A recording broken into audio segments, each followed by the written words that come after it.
So today we're out here and we're going to talk a little bit about photographing waterfalls, from composition to camera settings to some gear that might help, and just how do you want that water to look.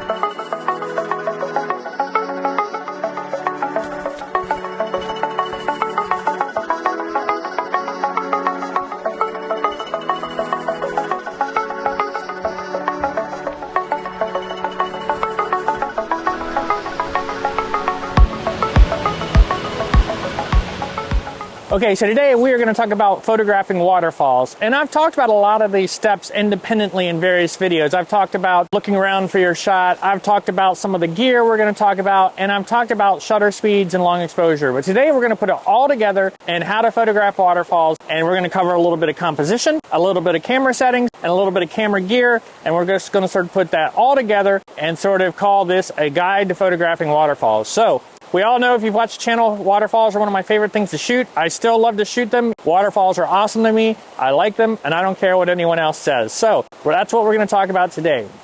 So let's start talking a little bit about composition. How do you want to compose the waterfall? And there's lots of composition tips out there, and there's lots of other videos on composition. So we're just going to sort of cover some of the highlights. But as I've talked about before, when you arrive on a scene like this, the temptation is to grab the tripod, set it up, and start shooting. But what we're going to do today, and what I recommend doing, is just grab your camera, leave the tripod on the bag, and just walk around. There's a whole lot of area here. It's a pretty wide set of waterfalls. I came to this one specifically because there's a couple different elements that you can do. And we're just going to look around for a composition that's interesting. Something that's different than just walking up, setting your tripod up right in the middle, and taking the picture that everyone else has. Things I'm looking for when I do that, I'm going to get the camera here in a minute, but things I'm looking for are interesting subjects in the foreground. We got these rocks here. These can sometimes work out interesting elements for the composition. Get those in the foreground. We got rocks over on this side. We got rocks over on that side. Over this direction, we've got an overhanging tree limb that they sort of come over and they can sort of frame the falls underneath that. Similar with over here on this side, we've got overhanging tree limbs that you can sometimes get in, get the right camera angle, and sort of shoot under that and let those tree limbs sort of frame the waterfalls, and they act as a foreground element as well. You can get down low. You can come in, find an interesting spot. Maybe we can get up into the water a little bit, get down low, have that water just leading in up to the falls. Looks really cool. And finally, at this spot, we've got the stream that comes through here, and sometimes we can find an interesting element where the stream is sort of coming from the waterfall, so it's going to guide your eye through the frame. And then there's always just positioning. You know, there's the classic rule of thirds. I mean, it can be overdone, it can be tiring, but watch, do you want your waterfall centered in the frame? Do you want to offset a little bit? Do you want it towards the top of the frame, towards the bottom of the frame? Those are all things we're looking for.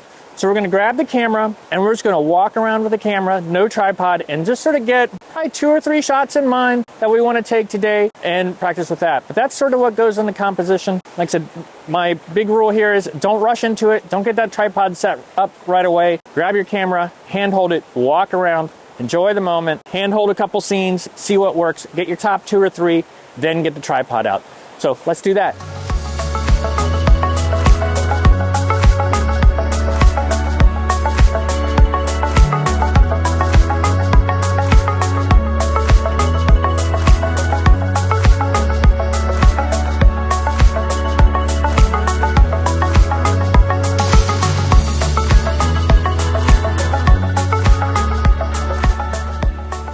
Okay, so I sort of wandered around, handheld, up low, up high, down low, and I looked at different framing elements. I got sort of an interesting one over here. It's got some rocks and how the water's going to fall between the rocks. We'll see how it turns out. Looks good in my head. Maybe a cool framing element over this way. Might try that. So we'll probably start with those two, work through those. And like I said, there's a plethora of compositional elements here. It's why it's one of my favorite falls. Faster flowing water and lots of stuff to play with, even though I've been here many times. And on that note, I sort of only played with my 24-70, but lens choice is an element. You can shoot big and wide, get this whole scene in. You can shoot like a mid-range, which if I'm far enough back, I still get a lot of cool elements, but I keep things simplified to the falls and the things near it. And then I've even shot a 100-400 here and really shot in on how the water's cascading through the rocks right there, and gotten some pretty cool shots out of that. So lens choice is an element of waterfall photography. Don't think you always need to use your wide lens. I actually tend to shoot this falls a lot with my mid-range lens, and like I said, it's always fun to pop in the 100-400 or even a 70-300 and get those tight scenes, look for repeating patterns, look for something interesting in falls, and just pinpoint, zero in on it. Today, for the sake of this video, we're probably going to mainly use the 2470, talk through the settings, but don't let yourself feel limited and don't get stuck in the mindset of you always need your wide angle lens to photograph waterfalls. We're going to grab the tripod, get it set up, we're going to move over here, work through some stuff over here, and we'll start talking about camera settings.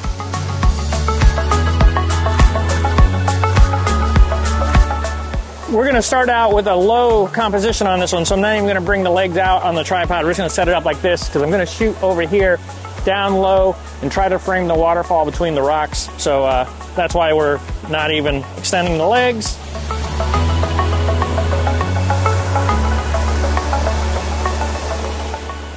Okay, so I'm set up over here, got my tripod. So first let's real quick touch on why a tripod. So to get that silky smooth effect of the water, we need to have a slower shutter speed. Typically speeds that you can't handhold, at least not with my coffee amped up self. I certainly can't handhold it. So we use a tripod to enable those longer shutter speeds, which ties straight into camera settings. So when it comes to camera settings of the waterfall, a lot of the waterfall pictures you see, the water's nice, sort of silky smooth, just it's not stopped in motion. So if you were trying to stop and freeze the water so you saw the individual droplets, you'd want a really fast shutter speed. But most of the waterfall pictures you see, a lot of the waterfall pictures you see are actually using a longer shutter speed, which is a long exposure image. So long exposure image is a slower shutter speed, and what that does is it lets the water flow through the frame of the image, which sort of blurs the water out, can give it those streaks. Now it's sort of up to you as a photographer is how much softness of the water you want. Some like them super milky smooth, just like a pillowy cotton white flowing through the where the water's falling. And in that case, you want a really slow shutter speed to get that effect. Some people want to be just north of stopping the water. So there's a hint of blur to it, but it's, you know, maybe stopping some droplets, and that's a faster shutter speed. Well, I sort of fall into the camp of, I like there to be milky white blur, but I like there to be some shadows, some shadow detail in there to sort of give it some texture and some depth to the water, which is a lot of times, depending on how fast the water's flowing, is going to be like a half a second, 1 second, 2 second shutter speed. So, and how blurred the water is really sort of subjective in my opinion. I recommend people season the taste. You shoot it the way you like it. There's going to be people that think you shoot them too soft. There's going to be people that think you don't blur them enough, but there's no pleasing everybody. Everybody likes something a little different how they want their water to look. So my recommendation is, as the photographer, choose how you want it, and that's how you're going to adjust your camera settings.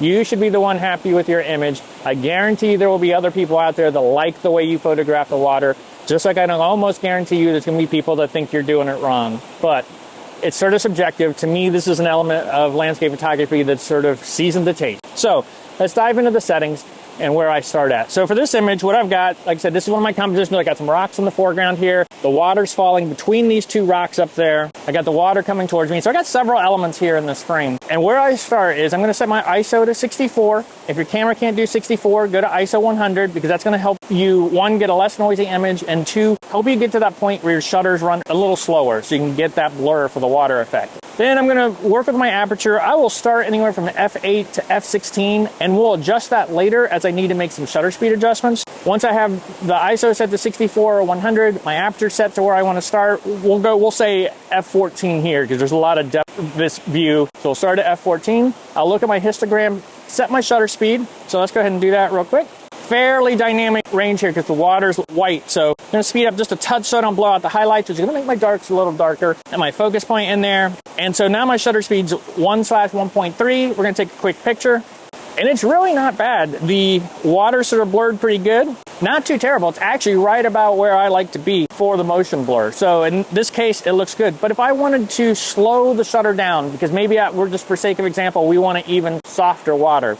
So the way to do that is I need to slow the shutter down. So I'm going to bring the aperture up because I'm at f14. I could go up to f16. So let's go ahead and do that. We're going to take aperture to f16, which is letting less light into the camera, which means I can slow my shutter down and still keep a proper exposure. So I'm going to slow my shutter down a touch. Now we're 1.3 seconds. Take my image. Water still doesn't look too bad, so it wasn't a bad jump at all. And that's ISO 64, f16, and 1.3 second shutter speed. Pretty good. And that's just sort of how you season the taste. Say the water's too smooth for you. Well, then in that case, you can speed that shutter speed up. In this case, I could probably comfortably drop my aperture down to f11, speed the shutter up, and start stopping the motion. In fact, let's try to do that just so I have a sample image. So we're going to bring my aperture to f9, speed my shutter up. It takes me to about a 1/4 second shutter speed on this. And I'm still getting a motion blur effect, but it's not quite as milky white as others. Let's try to take this a little further. So because I have depth of field concerns of this scene, I'm actually going to bring the ISO up because ISO will also allow me to bring the shutter up. So let's bring this up to ISO 200, speed my shutter up, take a picture. I'm not catching water droplets in this image, but I did give that water even a little bit more detail than it did with some of my earlier images. So that's it. Set an ISO. Usually 64-100 is where I start. Aperture f11 to f14, something in there. And then use the histogram to set your shutter speed. Take a sample image and see what it looks like. If you want it to be a little more soft, then what you're going to need to do is probably bump your aperture up a little more so you're making the camera need more light so you can slow the shutter. Or if the water's looking too milky smooth, you can either lower the aperture a bit, keeping in mind depth of field concerns, keeping things in focus, or change the ISO, make it a little higher so you can speed that shutter speed up to get what you want. But essentially, it's flavor and taste, and those are the settings you're playing with. Shutter speed's going to control how that waterfall looks. You can use aperture and ISO to change that shutter speed as you're trying to maintain a good exposure.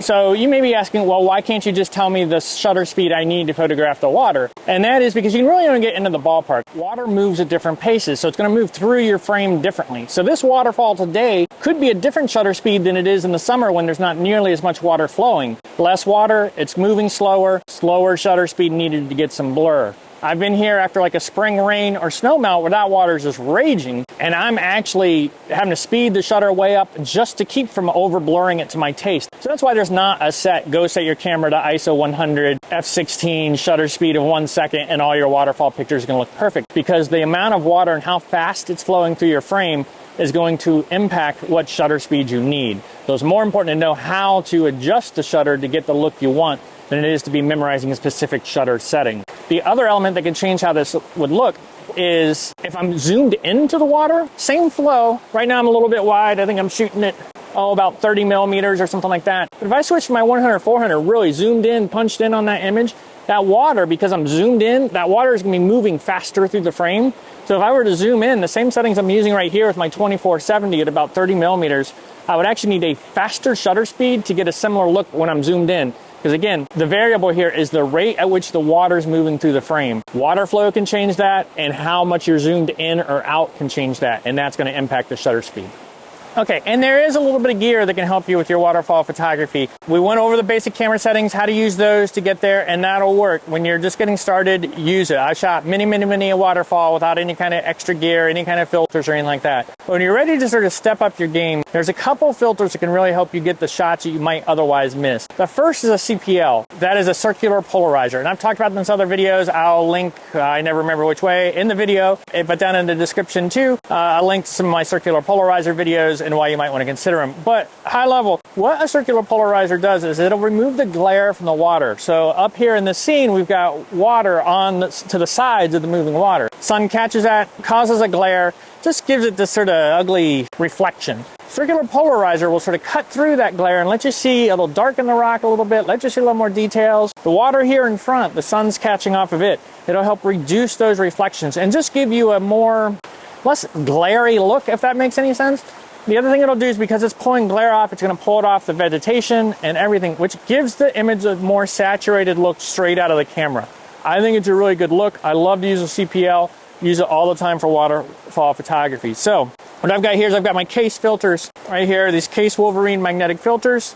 This is a CPL right here. It just sort of fits on the front of the lens like that, and it'll start working, cutting down the glare, give me what I think is a better image. And you can adjust the level of polarization by just sort of rotating it on the mount there.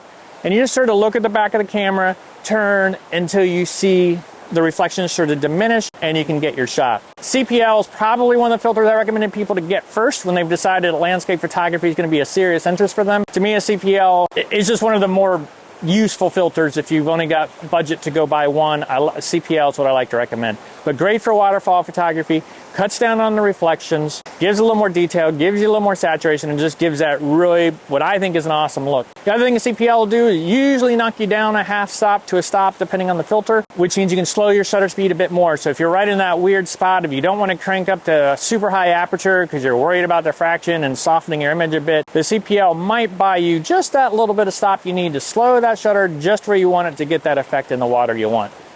And the other filter that is useful is an ND filter. And an ND filter is just sort of like, again, I've done a video on this. I will put a link in the description, and maybe if the tag box works, it'll be up there. But what an ND filter is, think of it as like sunglasses for your lens. So you're out there, you got your all set up, and you want things to be just a little darker so you can slow the shutter down or something, right? So an ND filter, you can put that on the front, and it reduces the light getting in by X number of stops. Usually it's going to be a 3-stop, 6-stop, 10-stop, something like that. You can only afford one ND filter. I recommend a 6-stop. I feel like it's like right in between, and for landscape photographers that works really well. 10-stop can be handy on bright days, and yeah, that's why you'd want to use it. So say there's a lot more sun. In fact, we're probably going to get a little bit more sun as this starts to come up right now over this edge.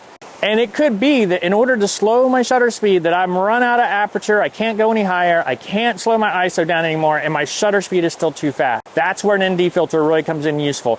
You put it on the front, 3 stops, 6 stops, 10 stops, it's gonna let you slow your shutter speed way down in order to get that blur you want. So a lot of times if you're not photographing a waterfall in the early morning or evening, but you're closer to that midday, that's where an ND filter would come in pretty handy. So again, I have some Case Wolverine ND filters with me. I've got the 3-stop, 6-stop, and 10-stop. This right here is a 6-stop, so like I said, you can see really dark, just like sunglasses. It goes over the lens just like this, and it will completely darken that by 6 stops, meaning you have to adjust your camera to allow 6 more stops of light into your image. So super handy. You just saw me put that on top of the CPL. Yes, you can stack a CPL filter and ND filter. So if you're out in bright conditions, still want to remove the glare because you're closer to midday, you can stack them and shoot that way as well. So filters are super good for waterfall photography. You can use them in other places as well. So that's some of the extra gear that can help with your waterfall photography beyond just camera settings and help you get those shots that you might otherwise miss.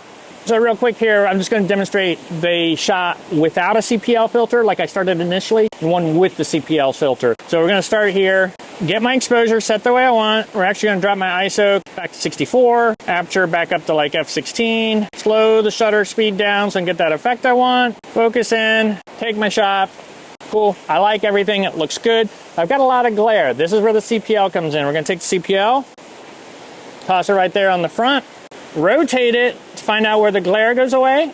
Once I've got most of the glare removed from the picture, my shutter speed has changed, my histogram has changed because the CPL does affect it by half a stop or stop. So let's go ahead and slow the shutter speed a touch more. Slowed it by about a stop. So now I'm at a 3-second exposure, maybe too long now.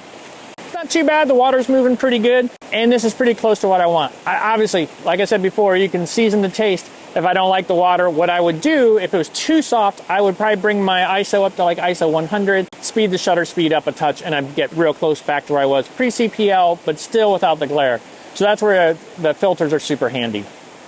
And that's it. That's how you take a picture of a waterfall. That's how you sort of walk through it. So let's review real fast. Composition. When you show up to the place, don't set your tripod up right away. Wander around, handheld, look, try high, try low, look for what's in the foreground. What can you frame the falls with? And where do you want the falls within your image? Do you want it centered, left, right, towards the top, towards the bottom? Look for leading water to the waterfall. All those things are compositional elements to look at when you go photograph a waterfall. Next up is camera settings. You grab your tripod, you found your favorite composition or two, get your tripod, put your camera on it. Go in, get your ISO set up around 64, 100, whichever the lowest your camera will do. Set your aperture into a mid-range around f11 or so, and then use the histogram in the back of the camera to set your shutter speed. Take a test shot. So after your test shot, what you want to do is then look at the water. Is it like you want or not? Depending on which direction you need to go, if you want it more soft, more milky white, then you want to slow your shutter down. If you want a little more texture, a little more of those shadows so things aren't quite so blown out, then you want to speed your shutter up a little bit to start introducing those textures and shadows. So if you want to speed your shutter up, you're going to need to make your camera sensor more sensitive to the light. So increase the ISO a little bit, reduce the aperture a little bit, and you're good. If you want to slow your shutter down, then you're going to need to make sure your ISO is at the lowest it can go, bring your aperture up. And if you start to bump into you're too high on your aperture, you have nowhere to go in your ISO and you're still not slow enough, Well, then you get into, you either need to do it at a different time of day, different light, or start breaking out the filters. A CPL might be enough. It'll have the added benefit of cutting down on the glare and reflections while buying you about a half stop to a stop, or maybe an ND filter where you can choose from a 3-stop, 6-stop, 10-stop and be able to slow that shutter speed down. And those are the tools to it. And that's it. That's waterfall photography. Those are some things to go out and practice the next time you visit a waterfall. So I hope you liked today's video and found it useful. If you did, please hit that like button. And if you want to see future landscape photography content from me, including tips, tricks, behind the scenes, and many gear reviews, be sure to hit that subscribe button so you don't miss any landscape photography content from me in the future. And thank you for watching.